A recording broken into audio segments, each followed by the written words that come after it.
একটা ফজিলত আছে, বলবো? ফজিলত তোর কোন জায়গায় সুদখোরের একটা ফজিলত আছে, সেটা হলো বাড়ি যদি উই পোকা লাগে অথবা সার পোকা উড়স, গরুর গলায় যদি আইটেলি লাগে, কোনো তাই দিয়ে খেদাতে পারতেছেন না, তাড়াতে পারতেছেন না। পাকা পাকা প্রসিদ্ধ 7 জন সুদখোরের নাম কাগজে লিখে তাবিজ বানাইয়া গরুর গলায় ঝুলিয়ে দিলি, আইটেলি পড়িয়ে যায়। এই একটা ফজিলত খালি সুদখোরের। সুবহানাল্লাহ বলে। আল্লাহ, ঘরের কোলায় ঝুলাই রাখলি, ঘরের থেকে উই পোকা সার পোকা চলে যায়। এই পোকারা ওই নামের গন্ধে বমি হতে চলে যায়। ও কমাল, এদিকে শয়তানের চাইতে বড় গুরু এসে ঝুলি দাঁড়াইছে এনে। আস্তাগফিরুল্লাহ। মুরব্বীরা কন ইদানিং কালে পোলা পান্ডা সার পোকা চেনে না। সার পোকা শুনলি মনে হয় মাস্টার পোকা। সার মানে মাস্টার, উড়স উড়স, সার পোকা মানে কি? উড়স। আগে খাট, জল চকি, চেয়ারের ফাঁক, লেপের কোনা, বালিশের কোনা, খেতার কোনা, মশারির কোনা, কি পরিমাণ সার পোকা ছিল না? না মাইরে ঘুমানো যেত না। রাত্রি মারতে মারতে হাতে উড়সে গন্ধ হয়ে যেত। আবার ওর পায়ে মখমল লাগানো, আটলি টের পাওয়া যায় না, গায়ে দিয়ে বিড়বিড় করে আটতিছে টের পাওয়া যায় না, কামড় দিলি বোঝা যেত, হুলি উঠত। ভ্যারাইটি কিসেমের সার পোকা। আর মুরগির ঘরে তো ওয়াকাতরে থাকতো, ঠিক না? এখন কি আসছে সেই সার পোকা? নাই। গেল কোন জায়গা? সব হিজরত করে ইন্ডিয়া, ইসরায়েল ওই দিক চলে গেছে। এক ঘরে 7 জন সুদখোরের নাম জুললি, যদি সেই ঘরে উড়স না থাকে, বাংলাদেশের নেতাই সুদখোর। সারা হাড়ে নাড়ে রন্দে রন্দে সব জায়গা সুদে কারবার, বাড়ি বাড়ি সুদে কারবার, সব জায়গা সুদ, সুদ আর সুদ। কথা বলেন ঠিক কি ঠিক না? সুদখোর আর সুদদাতা আমিও আপনিও সবাই হয়ে গেছি। সার পোকা উড়সে কয় তোরা থাক, আমরা যাই। এই আমাকে থুইটে চলে গেছে। সার পোকা এই সুদের একটা ফজিলত আমরা পাইছি, আর কিছু না। দোস্ত যুবক, তোমাদের পায়ে ধরি, জবানটারে হেফাজত করো। নবী পাক বলেন মাইয়াত বাল্লি মা বাইনা লাহিয়াইহি ওয়া মা বাইনা রিজলাইহি আজমান লাহুল জান্নাহ। 3টি অঙ্গের হেফাজত। এই হাদিসের মধ্যে আছে 2 অঙ্গ, অন্য জায়গা থেকে সংগ্রহ করে বলি 3 অঙ্গ। বরাবর 3টি অঙ্গরে তুমি হেফাজত করো, দায়িত্ব নাও, কন্ট্রোল করো। আমি আল্লাহর নবী বলেন, ও যুবক যুবতী, আবাল বৃদ্ধ বনিতা, নারী আর পুরুষ, তোমাদের জান্নাতের জামিন হইয়া গেলাম। তোমাকে জান্নাতে নিয়েই ছাড়বো। তোমারে জান্নাতে নেওয়ার জন্য যত যুদ্ধ আমি করব। আমার কথা মানো, 3টি অঙ্গ কন্ট্রোল করো। 1 নম্বরে কপাল, 2 নম্বরে জিহ্বা, বরাবর 3 নম্বরে নিচে শরমগা। এই বরাবর 3টি অঙ্গ। কপালটা একমাত্র আল্লাহর সামনে ছাড়া কাহারও সামনে নত করো না। কোনো খাজার দরবারে কপাল ঠুকাইও না, মূর্তির সামনে কপাল নিচু করো না, কোনো পীরের কদমে কপাল লাগাইও না, কোনো মাজারে যে কপাল লাগাইও না। কপালটা জোরে বলেন একমাত্র কার? সিজদা দেব কারে? নামাজ পড়বো কার জন্য? কপালটা আল্লাহর জন্য খাস। কোন পীরের দরবারে যে যদি সিজদা দেন, মুশরিক হয়ে যাবেন, মুশরিক হয়ে যাবেন, মুশরিক হয়ে যাবেন। আপনি 100, 1000, 200 উমরা যদি করেন, কোটি কোটি টাকা দান করেন, আর 500 মসজিদও করেন, এই কপালটা মূর্তির সামনে আর পীরের সামনে নত করার সঙ্গে সঙ্গে সব আপনার ব্লাডার ফুটো হইয়া বের হয়ে যাবে, বেলুন ছিদ্র। 2 নম্বর জিহ্বা কন্ট্রোল করো যুবক। জিহ্বা কন্ট্রোল করো। কিসের কিসের থেকে? 1 নম্বরে জিহ্বায় হারাম দিও না। মদ খাবি, গাঁজা খাবি, ইয়াবা খাবি। নবী পাক গত রজব মাসের 26 রজব দিবাগত রাত, আজকে শুক্রবার গেল, গত শুক্রবারের রাত্রে আমার নবী মেরাজে গিয়েছিলেন, জাহান্নামে গিয়ে দেখে আসছেন হাজার হাজার লক্ষ লক্ষ নারীদেরকে হাতে হ্যান্ডকাপ দিয়া জাহান্নামের মধ্যে ঝুলিয়ে রাখা হয়েছে। নিচে দিয়ে আগুন, আগুন আর আগুন, পায়ে তাদের মাটি পাচ্ছে না, ভাসমান অবস্থায় ঝুলাই রাখছে। নিচে দিয়ে আগুনে পুড়াইয়া সিদ্ধ করে ফেলতেছে, ভস্ম করে ফেলতেছে। আর এই নারীদের নারী বুড়ি পয়সা শরম গায়ে বের হচ্ছে। এক শ্রেণীর পুরুষরা সেই শরম গায়ে জিহ্বা দিয়ে পচা বের হাপু জিহ্বা দিয়ে চাইটে চাইটে খাইতেছে। হাসি আসে কোন কারণে আমার বুঝি আসে না। রিমান্ডে যদিন ধরা পড়বা, ফেরেশতারা চাবুক মেরে মেরে পিটাই পিটাই ওই নারীদের শরম গায়ে বের হওয়া পচা ফুস তোমারে খাওয়াইয়া ছাড়বে। নবী পাক বলেন আমি নিজ চোখে দেখে লজ্জায় বেক করলাম। জিব্রাইলকে বললাম, জিব্রাইল মানহুন্না মান হাউলাই, নারীরা বা কারা, পুরুষরা বা কারা? জিব্রাইল কা হুজুর হুন্নাজ জুনাত, সবই আপনার উম্মত, তবে নারীরা হলো ব্যভিচারিণী নারী। আপনার উম্মতের ব্যভিচারিণী নারী প্রস্কটারের মহিলা, বেশ্যা মহিলা, অথবা পয়সার বিনিময়ে পারিবারিকভাবে অনেকেই এভাবে জেনা ব্যভিচার করে, পয়সার লোভে দেহ ব্যবসা করে, অনেকে আনন্দ ফুর্তিতে জেনা করে। এই জেনার থেকে তওবা না করে মারা গেছে। এই মহিলাদের বিচার, এরা সেই জেনাখোর ব্যভিচারিণী মহিলা। খাচ্ছে যারা, তারা কারারে? জিব্রাইল। জিব্রাইল কা হুজুর তারা আপনারই উম্মত। তারা দুই দল, একদল অহুমুজ জানি, দ্বিতীয় দল অহুম শারিবুল খামার। একদল হলো আপনার উম্মতের জিনাখোর ব্যভিচার পুরুষ, জিনায় অভ্যস্ত, জিনায় অভ্যস্ত। এই জিনা করতে করতে বিনা তওবায় মারা গেছে। তাদের বিচার কোটি কোটি বছর তারা এই নাপাক খাইতে থাকবে। জিহ্বারে কন্ট্রোল কর যুবক। দুই নম্বর, এক নম্বরে জিনাখোর, দুই নম্বরে ওখান শারিবুল খামার। দুই নম্বর হলো আপনার উম্মতের মদখোর, গাঁজাখোর, নিশাখোর যত পুরুষ আছে তাদেরকে বাধ্য করা হয়েছে এই নারীদের শরণগাতে বের হওয়া নাপাক তারা খাইবে। যদি খাইতে পারো তাহলে গাঁজাও মদও খাইয়ে যাইও। আল্লাহ মাফ করুক, বলেন আমিন। জিহ্বারে নাপাক খাওয়া থেকে কন্ট্রোল করো। সুদে টাকা হালাল না হারাম? আস্তে কয়, জোর হলো না। সুদ খাওয়া হালাল না হারাম? সুদ দেওয়া হালাল না হারাম? খাওয়া ও দেওয়া সমান গুনাহ। সুদখোরের খালি একটা ফজিলত আছে, বলবো? ফজিলত তোর কোন জায়গায়, সুদখোরের একটা ফজিলত আছে, সেটা হলো বাড়ি যদি উই পোকা লাগে অথবা সার পোকা উড়স, গরুর গলায় যদি আইটেলি লাগে, কোনো তাই দিয়ে খেদাতে পারতেছেন না, তাড়াতে পারতেছেন না। পাকা পাকা প্রসিদ্ধ 7 জন সুদখোরের নাম কাগজে লিখে তাবিজ বানাইয়া গরুর গলায় ঝুলাই দিলি আইটেলি পড়িয়ে যায়। এই একটা ফজিলত খালি সুদখোরের। সুবহানাল্লাহ বলে। আল্লাহ, ঘরের কোলায় ঝুলাই রাখলি, ঘরের থেকে উই পোকা সার পোকা চলে যায়। এই পোকারা ওই নামের গন্ধে বমি হচ্ছে চলে যায়। ও কমাল, এদিকে শয়তানের চাইতে বড় গুরু এসে ঝুলি দাঁড়াইছে এনে। আস্তাগফিরুল্লাহ।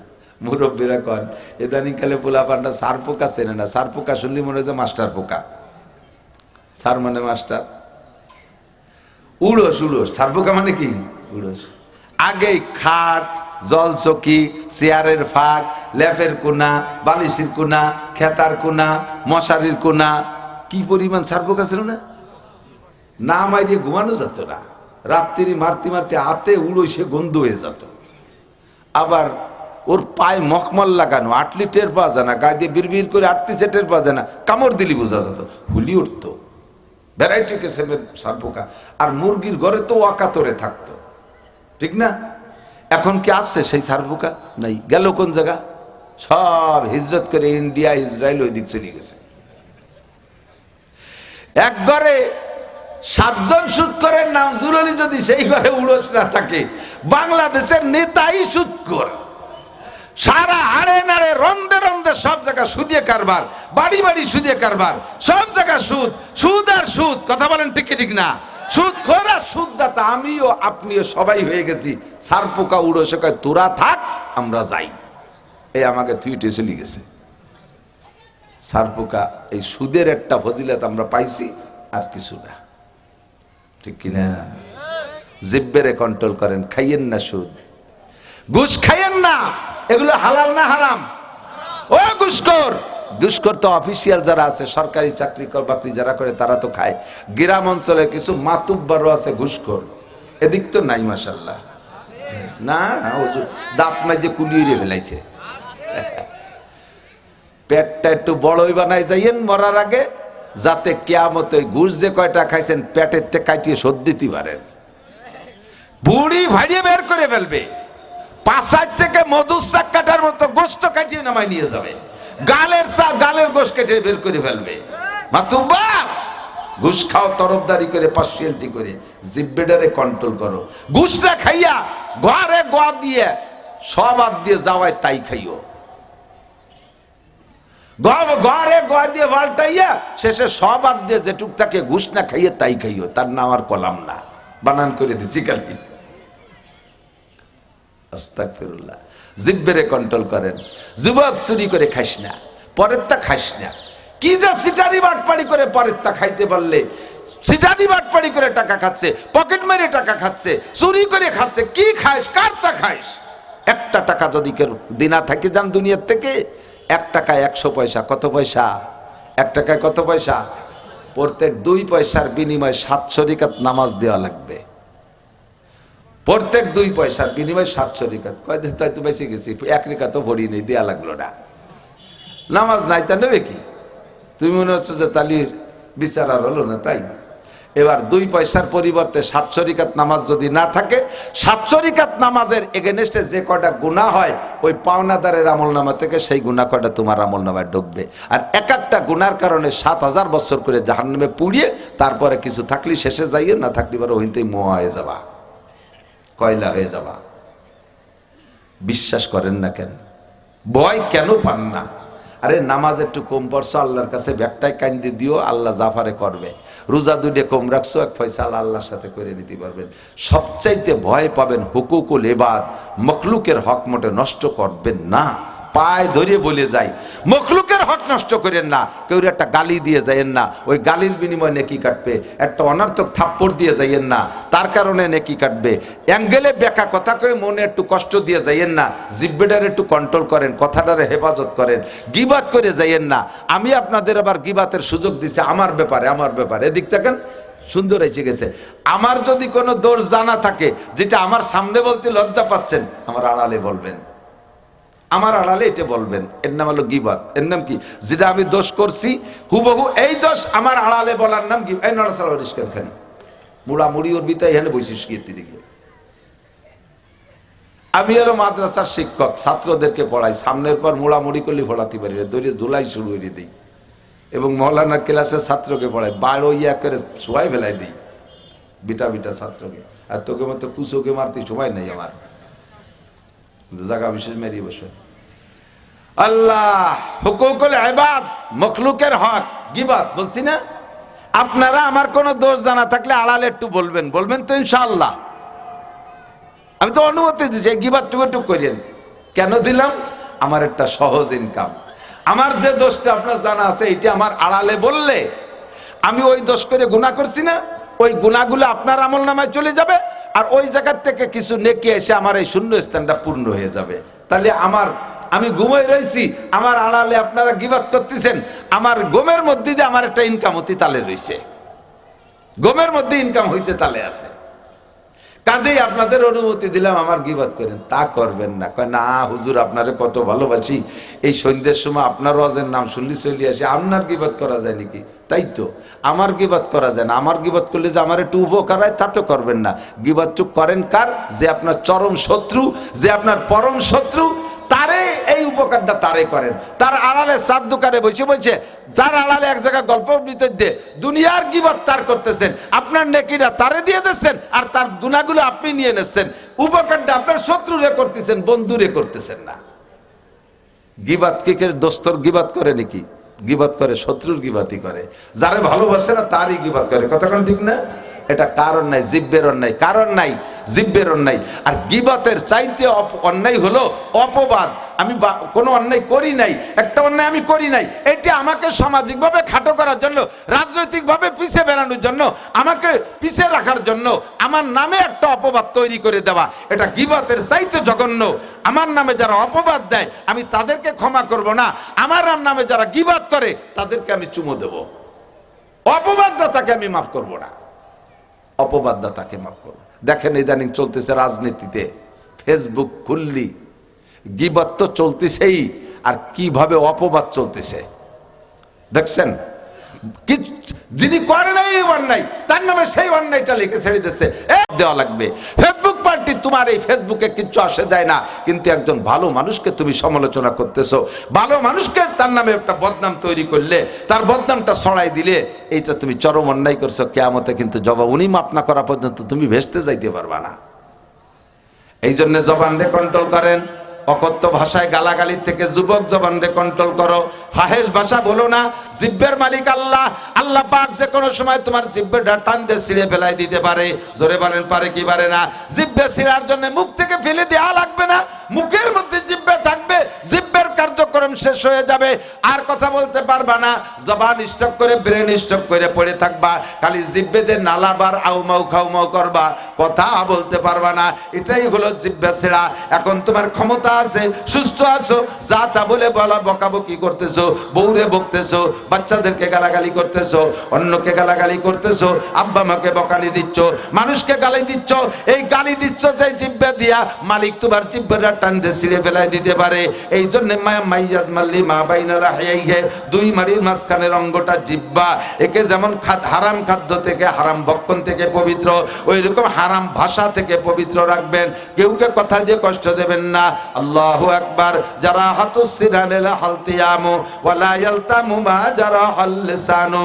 দাউদে কোপ দিলে কাইটে যায়, সেলাই দিয়ে মলম দিলে সাইরে যায়, চাকু দিয়ে পোজ দিলে কাইটে যায়, সেলাই দিয়ে মলম দিলে সাইরে যায়, আরে বটিতে কাইটে যায়, সেলাই দিয়ে মলম দিলে সাইরে যায়, কাশিতে পোজ লাগে কাইটে যায়, সেলাই দিয়ে মলম দিলে কাই সাইরে যায়, জিহ্বে দিয়ে কোপ দিলে কাইটে যায়, কোনো মলমে সারে না। ঠিক কি না? জিহ্বের কোপ এ যে কি কাটা কাটে, কয় দেই তুই যত আমারে হাদিয়া তোপা দিস, তুই আমার সামনে আসিস না, তোরে দেখলি মনে পড়ে তুই কি কইছিলি, কিয়ামত পর্যন্ত তোর ওই কথা মনে থাকবে। বস্তা বস্তা টাকা পয়সা হাদিয়া দিলিও সেই কথাটা বলে না, দেখলি মনে পড়ে। কথা কন, এটা হলো জিহ্বের কোপ। কার কোপ? জিহ্বের। অথচ জিহ্বেরে বানাইছে আল্লাহ কি নরম করে। কথা বলার অঙ্গ কি হাত পাও না জিহ্বা?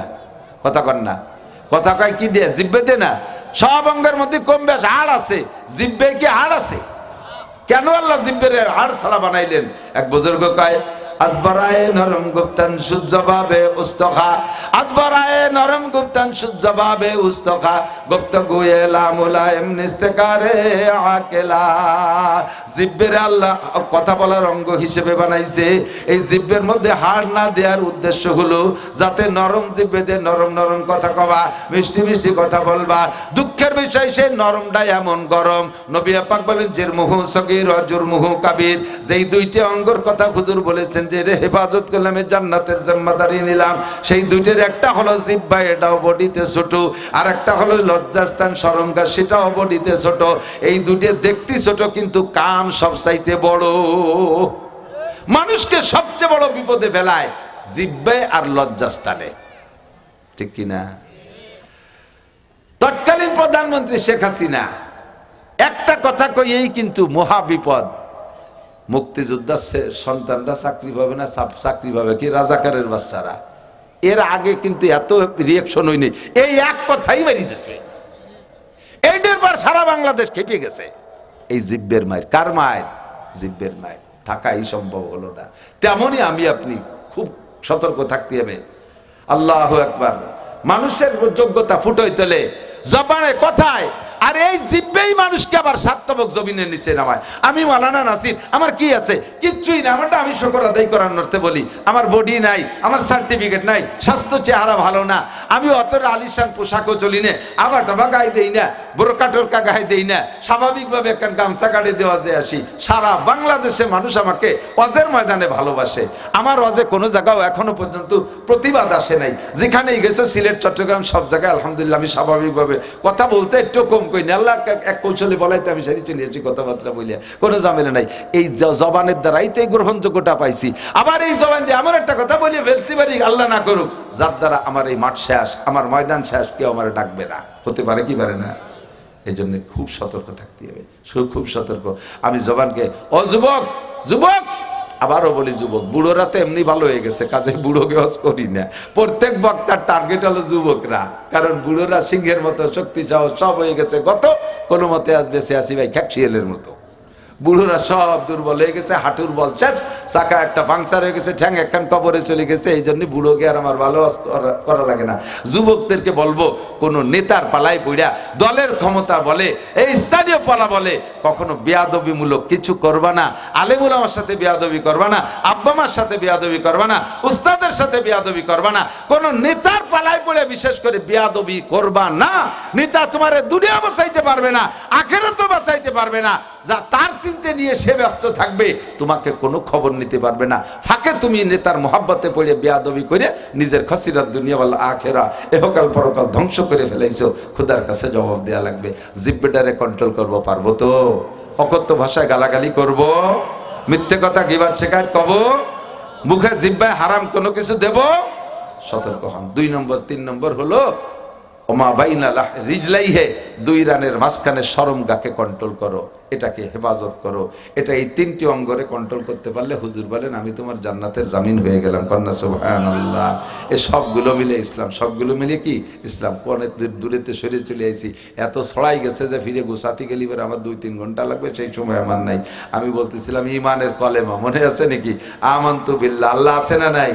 মালাইকা ফেরেশতা আছে, অকুতুবিহি সমস্ত আসমানি কিতাব মিথ্যা না সত্য? এখন চলবে কি? তৌরাত চলবে, এখন ইনজিল চলবে, জবুর চলবে, এখন চলবে কি? আস্তে কন। সাংবিধানিক ভাবে কি চলবে? সংবিধানে কি চলবে? তিলাওয়াতে কি চলবে? ইবাদতে কি চলবে? সব মুসলিম সংবিধান বলতে ব্যক্তি জীবন থেকে নিয়ে আন্তর্জাতিক জীবন পর্যন্ত সব জায়গায় কোরআনের সংবিধান চলবে। ঠিক কি ঠিক না? বিরোধিতা করলে ঈমান নষ্ট, শেষ। 3 নম্বর কুতুবিহি ওয়া রুসুলিহি, সব নবী রাসূল সত্য, তবে এখন আর কোন নবীর কার্যক্রম চলবে না। চলবে আজ থেকে 1500 বছর আগে থেকে শুরু, এখন থেকে নিয়ে কিয়ামত পর্যন্ত এক নবী এক রাসূল, তিনি হলেন মুহাম্মাদুর রাসূলুল্লাহ। কতক্ষণ? ফাঁকে যদি কেউ কাদিয়ানি থাকেন তওবা করেন, নইলে কিন্তু খবর আছে। এলাকার যুবকরা যদি টের পায় যে তুমি কাদিয়ানি করো, তাহলে কোর্ট কাছারি পর্যন্ত যাবে না, তোমার ওই জায়গা থেকে কাদায় ছাড়িয়ে দেবে কাদিয়ানি পার্টি। কতক্ষণ? ঠিক কি ঠিক না? যুবক, তোমার সামনে যদি কেউ কাদিয়ানি বই বেচতে আসে, কাদিয়ানি বই বিতরণ করতে আসে, তাকে কিন্তু তুমি তার বই নিবা না, তারে তুমি শায়েস্তা করে ছেড়ে দিবা। আমার নবীর এগেনস্টে আবার কেউ নবী দাবি করবে, আর সেই নবীর ভক্ত হইয়া এসে আমার কাছে দাওয়াত দিবি, তোর 14 গোষ্ঠী উদ্ধার করে ছেড়ে দেবো। কথা কন ঠিক কি ঠিক না? যাই জেল হয় হবে, ফাঁসি হয় হবে, যা হয় হবে। আমার নবীর এগেনস্টে কেউ নবী দাবি করবে আর তারে আমি ছেড়ে দেবো, এটা হতেই পারে না। ঠিক কি ঠিক না?